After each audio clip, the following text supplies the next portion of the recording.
જય સ્વામિનારાયણ. આસોવદી રમા એકાદશી.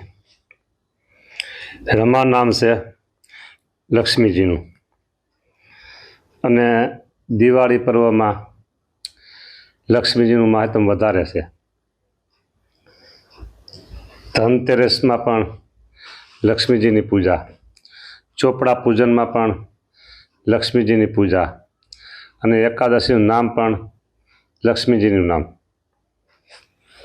ભલા ભક્તો, આ એકાદશી રમા નામની છે.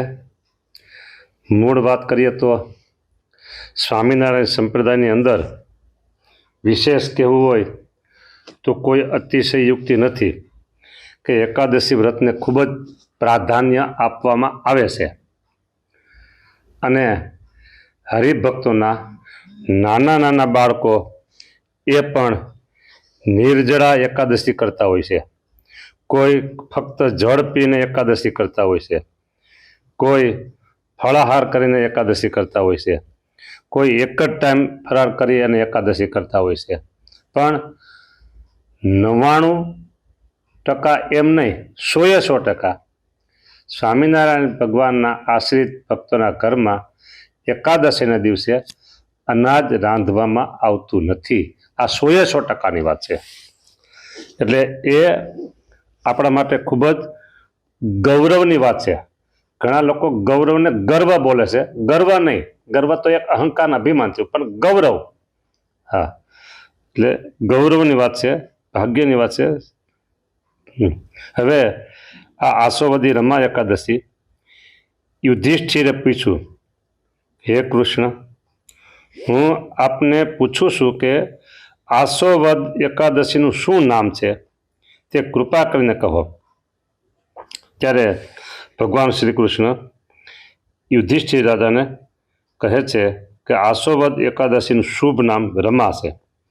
આ એકાદશી મહાપાપને હરનારી છે, ઉત્તમ છે. એના મહાત્મ્યનો પ્રસંગ સાંભળો. મહાપાપને હરનારી છે અને ઉત્તમ છે. એનો એક પ્રસંગ સાંભળો. પૂર્વે મુચુકુંદ નામનો એક રાજા હતો. એ રાજાને ઇન્દ્ર, યમ, વરુણ, કુબેર અને વિભીષણ એ બધાની સાથે મૈત્રી હતી. ઓહો, જો સ્વર્ગમાં ઇન્દ્ર રાજા. એ રાજા સત્ય પ્રતિજ્ઞાવાળો અને વિષ્ણુ ભક્ત હતો.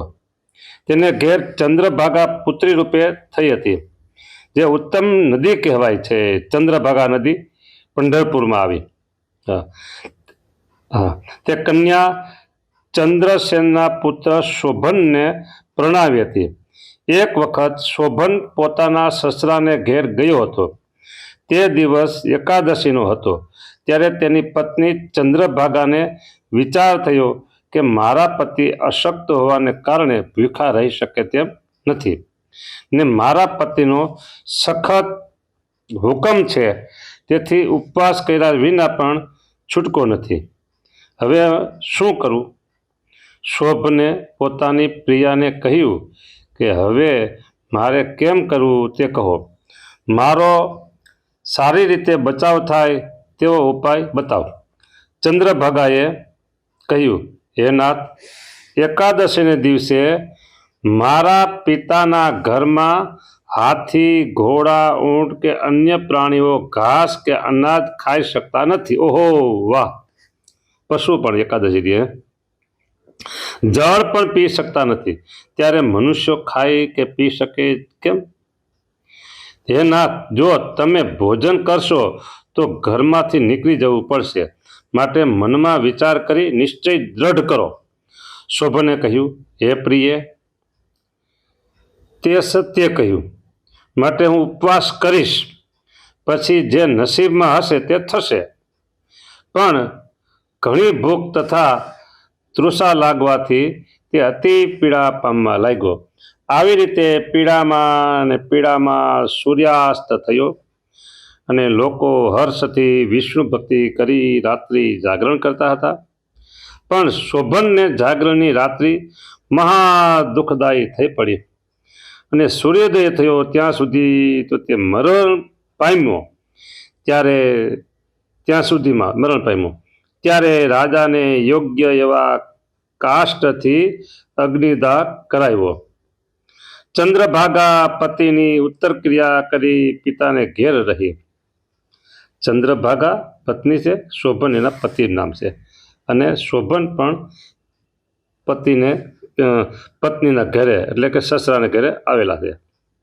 હવે શોભને રમા એકાદશીનું વ્રત કર્યું હતું, તેથી તેને મંદર પર્વતના શિખર ઉપર દેવના જેવા સુંદર પૂરની પ્રાપ્તિ થઈ. આ પૂર અનેક સમૃદ્ધિવાળું હતું. સોનાના થાંભલાવાળા રત્નોથી શોભતા સ્ફટિક મણિઓના મહેલોથી ઘણું શોભતું હતું. તે શહેરમાં મુકુટ, કુંડળ, હાર અને બાજુબંધ વગેરેથી શોભાયમાન શોભનરાજ સિંહાસન પર બેસતો હતો. ગાંધર્વો તેની સ્તુતિ કરતા હતા ને અપ્સરાઓ તેની સેવા કરતી હતી. આવી રીતે ઇન્દ્રની પેઠે સુખ ભોગવતો હતો. એક દિવસ મુચકુંદના નગરમાં વસનારો સોમ શર્મા નામનો બ્રાહ્મણ યાત્રાના પ્રસંગથી ફરતો તે શહેરમાં જઈ ચડ્યો. તેમાં શોભન નજરે પડ્યો, અને આ રાજાનો જમાઈ છે એમ જાણી તે બ્રાહ્મણ તેની પાસે ગયો. ત્યારે આસન ઉપરથી ઉઠી શોભને તે બ્રાહ્મણને પ્રણામ કર્યા. પછી પોતાના સસરા રાજા મુચકુંદના કુશળ સમાચાર પૂછી પોતાની સ્ત્રી ચંદ્રભાગાના અને શહેરના પણ કુશળ સમાચાર પૂછ્યા. સોમ શર્માએ કહ્યું, હે રાજન, તમારા સસરાના ઘરમાં સર્વ કુશળ છે અને શહેરમાં પણ સર્વ કુશળ છે. હવે તમે તમારી વાત કહો. ક્યાંય ન જોયેલું આ સુંદર શહેર જોઈ મને આશ્ચર્ય થાય છે, માટે મને કહો કે તમોને આ કેમ પ્રાપ્ત થયું? શોભને કહ્યું, હે મહારાજ, આસો માસના કૃષ્ણ પક્ષની રમા નામની એકાદશીને દિવસે મેં ઉપવાસ કર્યો હતો, તેથી મને આ શહેર મળ્યું છે, પણ તે અસ્થિર છે. સ્થાયી થાય તેવો ઉપાય કહો. બ્રાહ્મણે કહ્યું કે હે રાજન, આ શહેર કેમ અસ્થિર છે અને કયા ઉપાયથી સ્થિર થશે તે કહો, એટલે હું તે પ્રમાણે કહીશ. શોભને કહ્યું, હે મહારાજ, મેં રમા એકાદશીનું ઉત્તમ વ્રત કર્યું હતું, પણ શ્રદ્ધા હતી નહીં, તેથી અસ્થિર છે.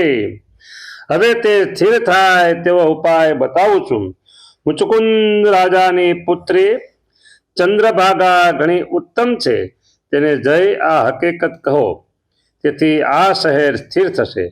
તે બ્રાહ્મણ એવી રીતનો સંદેશો લઈ ચંદ્રભાગાની પાસે આવ્યો કે તે સંદેશો કહી સંભળાવ્યો. ચંદ્રભાગાને મોટું આશ્ચર્ય થયું. તેણે પૂછ્યું, હે મહારાજ,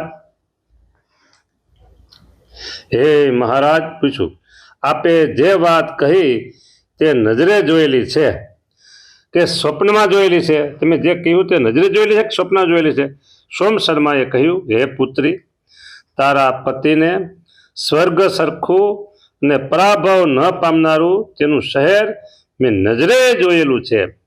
તે અસ્થિર છે એમ તારા પતિએ કહેલું છે, માટે તે સ્થિર થાય તેવો ઉપાય કર. ચંદ્રભાગાએ કહ્યું, હે મહારાજ, પતિના દર્શનની ઈચ્છાવાળી મને આપ પતિ પાસે લઈ જાઓ. ત્યાં ગયા પછી મારા વ્રતના પ્રભાવથી એ શહેર સ્થિર થશે તેવો ઉપાય હું કરીશ, પણ હાલ તો અમે બંને મળીએ તેવો ઉપાય કરો. એવા વચનો સાંભળી તે બ્રાહ્મણ ચંદ્રભાગાને લઈ મંદરાચળના પાસે વામદેવ ઋષિના આશ્રમમાં ગયો અને તે મુનિને સઘળી હકીકત કહી.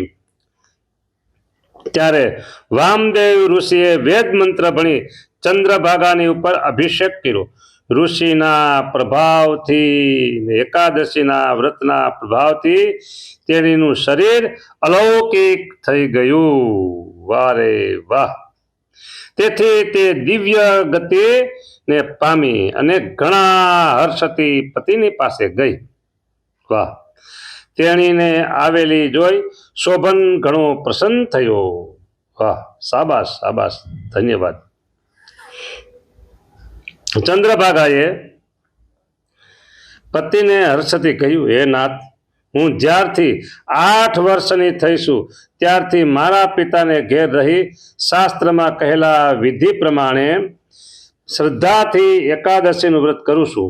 તેના પ્રભાવથી આ શહેર પ્રલયકાળ સુધી સ્થિર થશે.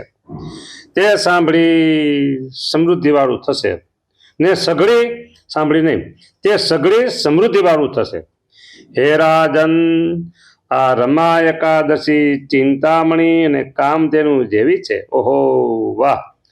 આ રમા નામની એકાદશી ચિંતામણી અને કામધેનુ જેવી છે. તેની કથા મેં તમને તમારી પાસે કહી સંભળાવી. જે માણસ આ રમા એકાદશીનું વ્રત કરે છે તેઓના બ્રહ્મ હત્યા વગેરે પાપો નષ્ટ થાય છે, તેમાં સંશય નથી. જે માણસ આ રમા એકાદશીનું મહાત્મ સાંભળે છે તે સર્વે પાપોથી મુક્ત થાય છે ને વૈકુંઠમાં પૂજાય છે. ઓહો! આવી રીતે બ્રહ્મવૈવર્ત પુરાણમાં આસો માસના કૃષ્ણ પક્ષની રમા એકાદશીનું મહાત્મ કહેલું છે. ઇતિ શ્રી બ્રહ્મવૈવર્ત પુરાણે શ્રી કૃષ્ણ યુધિષ્ઠિર સંવાદે અસ્મિન કૃષ્ણૈકાદશ્યામ રમા નામના મહાત્મ્યમ સંપૂર્ણમ. ઇતિ એકાદશી પૂરી. જય સ્વામિનારાયણ. આ કથા જો તમને સારી લાગી હોય અને તમને ગમી હોય તો તમારા મિત્ર પરિવારને જરૂરથી મોકલજો. મિત્ર પરિવારને મોકલો, તમારા સ્વજન પરિવારને પણ મોકલો, અન્યને પણ મોકલો. એકાદશીનું આવું વ્રત સાંભળી એના અંતરમાં આનંદ આનંદ અને આનંદ થશે. જય સ્વામિનારાયણ. સાધુ ધર્મપ્રકાશ દાસ આપ સર્વને ભાવથી, સ્નેહથી, હેતથી જય સ્વામિનારાયણ પાઠવે છે. રાજકોટ સ્વામિનારાયણ મંદિર બોરડીવાળું. જય સ્વામિનારાયણ.